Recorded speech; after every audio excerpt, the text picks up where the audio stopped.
Voor de toeristen en de toeristenindustrie op het Ameland kan het deze zomer net beter. Alle dagen zit de boot vol toeristen en als het alle dagen is het stroomwaar. Voor de beesten en de boeren op het eiland is het een oorverhaal. En de grootste zorg is voor boeren, maar ik ben dus geen boer, ik ben maar hobbyboertje. Maar ik heb wel een paar boeren erover gesproken van, hebben wij genoeg wintervoorraad? Want sommige boeren zijn wintervoorraad al aan het aanbreken.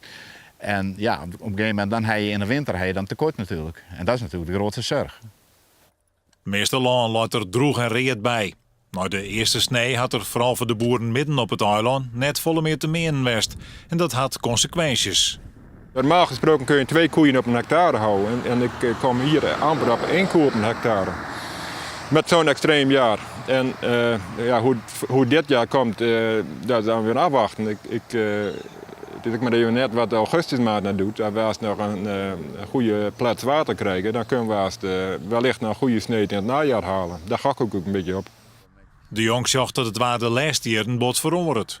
Ik ben altijd gesproken in 1976, echt een droge zomer. Dat herinner ik nog uit mijn jeugd. En als ik dan nu kijk naar de jaren die we nu hebben, eigenlijk zijn die net zo beroerd als dat topjaar, of echt dat extreme jaar 1976. Toch bloot de jong optimistisch over de toekomst. Hij had het hier meer dan €1 miljoen stutsen in de bouw van een nieuwe stal. En Richard Kiewiet maakt het hem net zo druk over de gevolgen van de droogte. Als het braan is, dan blussen we dat. Het is wel heel vervelend, maar wij hebben natuurlijk het liefst als natuurbeheerder dat het in de winter brandt en niet in het alle vlinders en insecten ook boven binnen. Maar dat herstelt zich wel weer. En voor de boeren en voor het vee, ja, als we het kort hebben, dan gaan we de boot over en dan halen we hooi van de wal af, zoals het vroeger ook gebeurde.